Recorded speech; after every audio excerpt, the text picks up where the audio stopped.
Allah tidak pernah tinggalkan Anda. Mungkin ini ujian untuk membuat Anda lebih hebat lagi di masa depan. Kalau Anda tidak tahan bantingan yang sekarang, bagaimana Anda bisa mengatasi pelintiran yang akan datang? Semua keadaan jiwa kita, hati kita, perasaan-perasaan kita sudah lebih dulu bahkan pernah dirasakan oleh Nabi Muhammad SAW. Kalau Anda pernah gelisah, Nabi dulu pernah gelisah. Kalau Anda bahagia, Nabi juga pernah bahagia. Kalau Anda merasakan kekhawatiran, Nabi dulu pernah khawatir. Dan miniatur kehidupan kita sudah dicontohkan dalam perjalanan kehidupan Nabi Muhammad SAW agar kita bisa belajar mengatasi problematika kehidupan. Allahu Akbar, kalau beliau tidak diutus oleh Allah, kita tidak tahu bagaimana cara menyelesaikan pemetaan kehidupan kita hingga dengan saat ini.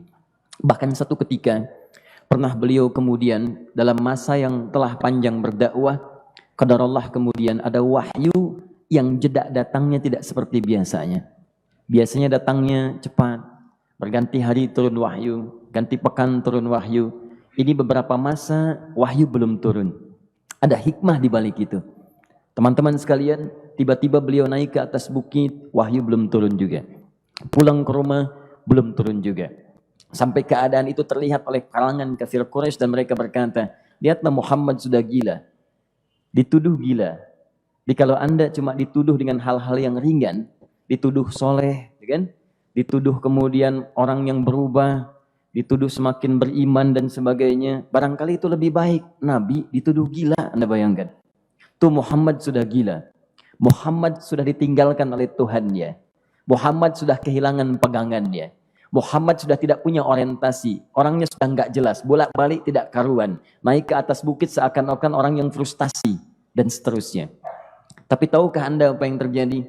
Setelah berbagai cacian, makian, tuduhan macam-macam diterima oleh Nabi SAW, lantas tibalah masanya Allah menurunkan satu surah, bahkan disandingkan dengan surah yang lainnya, bersandinglah dua surah ini secara bersamaan turun. Surah ke-93 dan surah ke-94-nya terkait berkelindan memberikan satu harapan yang sangat panjang. Kata Allah, "Wadduha wal laili idza saja." Ma wadda'aka rabbuka wa ma qala walal akhiratu khairul laka minal ula walasawfa yu'tika rabbuka fatarda alam yajidka yatiman fa'awa wa wajadaka dhallan fahada wa wajadaka 'ailan fa'aghna fa ammal yatima fala taqhar wa ammas sa'ila fala tanhar wa amma bi ni'mati rabbika fahaddits. Ya Muhammad, saya bersumpah dengan waktu duha. Kalau kita baca dengan ilmu balaghahnya, itu bukan sekedar sumpah mengilustrasikan waktu duha. Karena di ilmu balaghah itu nanti ada 3 turunan ilmu. Ada disebut ilmu ma'ani, ilmu mencari kata-kata sehingga ungkapannya sesuai untuk disampaikan. Mana kata-kata yang tepat untuk disampaikan dalam konteks yang ingin dibicarakan. Itu ma'ani namanya. Kemudian setelahnya ada ilmu bayan, bagaimana mengemas kosakata yang bagus ini sehingga bisa disampaikan dengan jelas, orang tidak bingung menerimanya, paham maksudnya. Kemudian setelah itu kadang-kadang jelas kalimatnya, tapi kedengarannya tidak indah. Woi, rapatkan, woi, apa belum paham juga? Rapatkan saf. Nah, memang jelas, tapi nggak ngenakin. Maka bagaimana caranya disampaikan dengan jelas, tapi hati kita terasa nyaman, memuji. Terasanya nyaman diserahkan kepada Allah, tapi ada kebahagiaan, disampaikan tidak terasa tergurui, diperintahkan serasanya diberikan jalan untuk mendapatkan kebaikan. Maka yang ketiga disebut dengan ilmu badi' namanya. Ilmu menghiasi kalimat yang disampaikan sehingga terasa dengan nikmat. Turunannya nanti ada majaz namanya. Mengambil sebuah kalimatnya untuk diposisikan pada kalimat yang nyaman disebut dengan kinayah turunannya. Maka teman-teman kata Allah, wadduha. Diterjemahkan demi waktu duha, bukan sekedar waktu duha, karena duha itu ada cahaya yang indah, dirasakannya enak. Antum keluar waktu duha kan enak tuh, berjemur, kata orang Sunda moyan gitu kan, datang, bahkan sampai dianalisis ada vitamin D-nya bisa terasakan, ya. Kemudian setelah itu ada kenikmatan, enak suasananya, seakan-akan dunia milik sendiri, yang lain numpang. Wah, nyaman keluar itu. Baik, jadi wadduha itu ingin bersumpah mengilustrasikan waktu kenyamanan yang pernah dilalui. Kalau dalam bahasa tafsir yang luasnya, saya bersumpah Muhammad, demi segala kenikmatan yang pernah engkau rasakan dalam hidupmu, seperti engkau merasakan cahaya duha itu. Engkau pernah senang, saya bersumpah dengan kesenanganmu. Engkau pernah tenang, saya bersumpah dengan ketenanganmu. Engkau pernah nyaman, saya bersumpah dengan kenyamanan yang pernah engkau rasakan. Wal-laili idza saja. Dan aku pun bersumpah demi gelapnya malam. Demikian terjemahannya. Bukan sekedar gelapnya malam, saja itu sesuatu yang pekat. Ya, ini belakang kelihatan agak gelap nih. Untuk memberikan proyek, kesini aja Pak, saya cuma ngasih contoh ini. Contoh. Saya bukan mengeluh, bukan, ingin memberi contoh. Ya, contoh pada ilustrasi yang mau saya sampaikan. Nggak apa-apa, biarkan saja. Saya mau contoh kasih kata saja. Ya, ini belakang agak gelap untuk memproyeksikan cahaya ke sini. Tapi yang mau saya sampaikan, kalau gelapnya begitu pekat, semua cahaya ini nggak ada. Cahaya nggak ada nih, sama sekali tidak kelihatan. Saya mau tanya pada Anda, beraktivitasnya mudah atau sulit? Mudah nggak menemukan sendal Anda di luar? Belum tentu. Menemukan jalan keluar pun belum tentu mudah. Anda mesti meraba-raba jalan. Anda mesti kemudian melihat sesuatu dengan pandangan mata hati Anda. Raba, dan sebagainya. Sampai menemukan jalan itu pun belum tentu benar. Itulah yang disebut dengan gelapnya malam saja pekat. Kadang-kadang ada orang yang menghadapi satu kesulitan yang pekat. Suasananya siang. Cuman karena masalahnya begitu pekat seakan-akan membuat diri dia gelap. Jalan susah, limbung gitu. Kenapa gelap ya? Padahal terang. Karena masalah menggelimuti dirinya seakan-akan dia diselimuti masalah yang gelap. Bimbang dia. Makan gak enak, minum gak nyaman, dan seterusnya. Ya, biasanya makan ayam tenang, ini dikasih yang lebih enak juga rasanya pahit. Gak enak zamannya.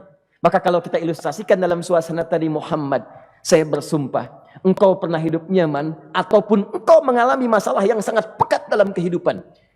Engkau alami sesuatu yang dahsyat. Sampai engkau bingung, bimbang, pekat. Mereka menuduhmu dengan macam-macam. Ma wadda'aka rabbuka wa ma qala. Saya pastikan kepadamu, dalam keadaan nyamanmu seperti dulu, ataupun engkau bimbang seperti sekarang, Tuhanmu tidak akan pernah meninggalkanmu ataupun menuduhmu gila.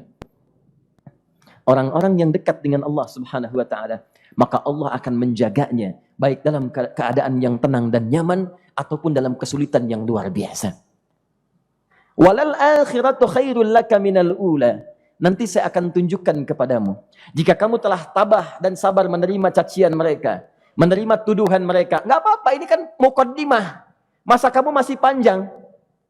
Kamu masih panjang dalam berdakwah. Kehidupan kamu masih panjang membawa tugas dan misi. Kalau kamu belum bersabar pada yang sekarang, bagaimana dengan yang di masa depan? Tapi saya pastikan kepadamu, jangankan yang seperti ini, masalah pekat yang paling hebat pun kamu akan hadapi, yang membuat kamu sedemikian sulit lebih daripada ini, yakinkan pada jiwamu, aku tidak akan pernah meninggalkanmu. Ini prinsip dalam kehidupan kita. Jika Anda menggantungkan hidup kepada Allah, Anda bersandar dengan baik kepada Allah, maka ayat ini akan mengatakan, teman-teman sekalian, Allah tidak akan pernah meninggalkan Anda dalam setiap kehidupan Anda. Nanti, sekarang perjuangan. Kata Allah, walal akhiratu khairul laka minal ula. Nanti saat kamu tiba di akhirat, saya akan tunjukkan kepadamu ada yang lebih hebat yang tidak pernah engkau rasakan sebelumnya saat di bumi. Tidak akan ada lagi kesulitan yang kamu hadapi. Tidak akan ada lagi cacian yang kamu kemudian hadapi. Tidak ada lagi kemudian tuduhan yang kemudian kamu rasakan. Aku akan berikan apapun yang kamu inginkan sampai kamu puas. Wala sawfa yu'tika rabbuka fatardah. Nanti kamu pengen apapun, aku berikan. Kalau saufa masih ada jeda, ya. Kalau bahasanya wa yu'tika mungkin seketika. Tapi ketika mengatakan saufa, artinya bukan saat ini Muhammad. Sekarang pun aku berikan, tapi nanti yang di akhirat aku berikan sampai kamu merasa puas. Ayo minta apa saja. Hadir, hadir, hadir, hadir. Tapi yang paling indah, kalau kamu tidak percaya, alam yajidka yatiman fa'awa. Cobalah ingat, kalau sekarang sedang susah, coba ingat dulu. Bukankah saat kamu yatim, aku yang merawat sampai kamu tidak merasakan kegelisahan itu? Lahir bapak tidak ada, aku cukupkan dengan kakek. Kakek meninggal, aku hadirkan ibu dan paman hadir di sekitaranmu. Ibu meninggal, ada kakek. Kakek meninggal, ada paman. Dan Khadijah hadir di sekitaranmu. Bukankah aku rawat pada saat itu? Wajadaka dhallan fahada. Kamu sedang bingung, sedang susah. Bukankah sering aku berikan petunjuk kepadamu? Wajadaka ailan fa'aghna. Kamu merasakan kesulitan, lahir dalam keadaan yatim, tidak ada pendukung, maka aku jadikan kaya. Bukankah saat kamu menikah dengan Khadijah, aku tambahkan lagi pendukung untuk misi dakwahmu? Ini pesan dalam Al-Quran. Kalau Anda sedang merasa susah, kalau ingin menenangkan diri, ingat-ingat yang baik-baik yang dulu. Kalau Anda sedang jatuh dalam bisnis, ingat-ingat saat Anda meningkat dalam bisnis Anda. Allah tidak pernah tinggalkan Anda. Mungkin ini ujian untuk membuat Anda lebih hebat lagi di masa depan. Kalau Anda tidak tahan bantingan yang sekarang, bagaimana Anda bisa mengatasi pelintiran yang akan datang? Karena dalam kehidupan bukan cuma dibanting. Anda mungkin mengalami penyingkiran, penyungkuran, lipatan, guntingan, bantingan, macam-macam. Jadi kalau satu gaya belum bisa Anda atasi, bagaimana Anda bisa berharap mendapatkan turunan yang lainnya? Selalu ingat bahwa jika hidup Anda ingin tampil gaya, Anda harus merasakan tekanan dalam kehidupan. Karena F selalu berbanding lurus dengan P, hukum Pascalnya. Gaya berbanding lurus dengan tekanan. Orang yang ingin tampil gaya dalam kehidupan, maka dia mesti siap menghadapi tantangan-tantangan hidup yang diatasi. Turun ayat. Sampai ujungnya. Jadi kalau kamu sudah begini lagi, jangan pernah kamu membentak orang lain. Jangan pernah merendahkan orang lain. Karena Allah pun menjaga setiap hamba sepanjang ia mendekat kepadamu. Setelah itulah turun kemudian surah Al-Insyirah. Alam nashrah lakas sadra. Antum kenal Nabi Musa? Baik. Tapi agak lumayan lah. Tadi saya di Soreang kenal Fir'aun. Di sini Musa. Baik, alhamdulillah. Perhatikan ya, dahsyatnya pemberian Allah kepada Nabi Muhammad SAW. Nabi Musa alaihi salam, dan sering kali kita bacakan untuk memohon kepada Allah. Rabbi syrahli sadri. Perhatikan baik-baik. Ini keunggulan Nabi Muhammad SAW dibanding Nabi Musa alaihissalam. Dua-duanya Nabi, Rasul, tapi masing-masing punya keistimewaan. Musa, Nabi, berdakwah, memohon kepada Allah kelapangan hati. Rabbi syrahli sadri. Ya Allah, tolong lapangkan hatiku nih. Kenapa mesti lapang? Karena pasti Musa merasakan nih. Saya tahu betul karakter Fir'aun. Belum apa-apa sudah memaki. Kalau orang yang hatinya tidak lapang, tidak akan tahan dengan makian, keluarlah kemudian balasan yang tidak digambarkan sebelumnya. Fir'aun tuh kasar. Kasarnya bukan sekedar kasar, bahkan saking kasarnya bisa berujung pada eksekusi kematian. Saya contohkan tadi di sore yang ini, saya nggak suka dengan rambutnya nih, kata Fir'aun. Bukan nyuruh nyukur mas, tolong pisahkan kepala dari badannya. Gitu gayanya tuh, Fir'aun. Ya. Bukan nggak ngenakin, susah dengan Fir'aun itu. Jadi kalau belum apa-apa datang Musa ke situ, hatinya tidak seluas samudra, hatinya tidak lapang, cuman seluas gelas, tidak akan sabar menerima cacian Fir'aun. Begitu datang dicaci, dasar anak gak tahu diri, gak tahu malu, sudah saya rawat begini. Ya Allah, saya bosan dengarnya, matiin aja sekarang. Musa Nabi berdoa dikabulkan. Cuman kalau Fir'aun kemudian ajalnya misal wafat pada saat itu, tidak akan jadi contoh kepada kita untuk kekinian. Bagaimana orang yang bebal untuk bertobat kepada Allah Subhanahu wa ta'ala. Bagaimana penyimpangan dalam kedudukan. Bagaimana dia kemudian akrab dengan pengusaha yang gelap. Di pengusaha gelap berpartner dengan penguasa zalim. Sudah ada dari dulu. Pengusahanya disebut dengan Qarun. Kemudian mohon maaf, ya, yang pemimpinnya disebut dengan Fir'aun, tokoh intelektualnya disebut dengan Haman. Makanya cerita ini komplit di Quran, sudah ada. Di setiap persoalan dalam kehidupan masyarakat disebabkan tiga hal yang berkolaborasi. Kalau bukan penguasa zalim, berpartner dengan pengusaha gelap, ditopang oleh intelektual yang sembrono. Itu persoalan. Jadi kalau ada sekarang intelektual menyalahgunakan kepintarannya, dia terlambat, sudah ada Haman dulu. Dan gak usah bersaing, dia bisa bikin piramida, Anda belum tentu bisa membuatnya. Kalah Anda, masih kalah hebat. Ya, jadi kalau dititipkan sesuatu, jangan disimpangkan. Yang ingin saya sampaikan, Musa mengatakan, Rabbi syrahli sadri. Nabi berangkat berdoa dikabulkan oleh Allah. Nabi Muhammad belum minta turun ayat. Alam nashrah laka sadrak. Yang ini minta, Rabbi syrahli sadri. Nabi Muhammad, alam nashrah laka sadrak. Muhammad, mulai dari peristiwa sehingga engkau akan lebih sabar lagi menerima tantangan-tantangan dakwah. Mulai sejak itu jangankan dimaki, dilempar batu di Taif. Dari Mekah pergi ke Taif dengan Zaid kemudian. Sampai di Taif mendapatkan sesuatu yang tidak dibayangkan sebelumnya. Kalau cuma dihentikan saat mengajar, wajar. Ini dilempari batu. Anda bayangkan?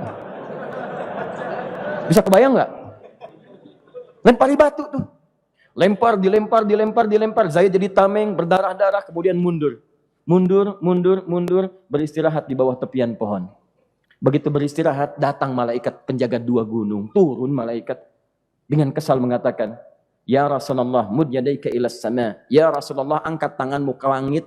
Minta kepada Allah, aku angkat dua bukit di Taif, aku himpit keduanya mereka. Aku himpit penduduk Taif dengan dua bukit itu. Apa jawab Nabi? Karena sudah mendapatkan kelapangan, ketenangan, belajar dari peristiwa-peristiwa tadi, indah jawabannya. Lah, katanya, tolong jangan lakukan. Innahum qaumun la ya'lamun. Mereka belum paham saja. Mereka belum mengerti. Tolong jangan lakukan. Aku bermohon kepada Allah. Boleh jadi nanti di masa depan akan ada hamba-hamba terbaik yang lahir dari bumi Taif ini. Kemudian beliau berkata, Rabbi, ina man takilluni. A ila qaribin yu'limuni am ila ba'idin yu'dhini fa ana radin ma lam taghdab ilayya. Ya Allah, kemana lagi engkau akan utus aku untuk berdakwah setelah peristiwa ini? Apakah tempatnya lebih dekat aku jangkau sekarang, tapi di situ aku akan disakiti lagi? Ataukah jaraknya masih jauh, tapi di tempat itu aku akan dizalimi lagi? Aku ridha ya Allah dengan itu semua, asalkan engkau tidak marah kepadaku. Asalkan engkau tidak marah kepadaku. La haula wala quwata illa billahil aliyil azim. Begitu kelapangan itu muncul, ridha dengan ketetapan dan siap, tabah, kuat, hadir dalam jiwanya. Tiba-tiba turun undangan, tunaikan Isra dan Mi'raj. Diangkat statusnya, naik mendekat kepada Allah Subhanahu wa taala. Dihilangkan bebannya, wa wada'na anka wizrak alladzi anqadha dhahrak. Itu hikmah, teman-teman. Barangkali kalau antum saat ini datang ke masjid ini untuk kajian, sedang bawa beban, ada kesulitan, penuh dengan macam-macam, barangkali dibacakan surat Ad-Duha tadi untuk memberikan harapan kepada Anda. Ini bukan PHP, karena ini bukan masalah urusan manusia. Ini adalah janji yang tidak akan pernah diingkari. Innallaha la yukhliful mi'ad. Kata Allah, Anda punya masalah, ingat suasana tenang pada masa lalu. Bukankah saya memberikan ketenangan kepadamu? Mendekat kepada saya, Anda bersabar, yakinkan bahwa ujian yang saya berikan saat ini sesungguhnya untuk membuat kamu lebih hebat di masa depan. Karena orang hebat tidak akan pernah sepi dari ujian untuk membuat dia lebih kuat menghadapi tantangan dalam kehidupan.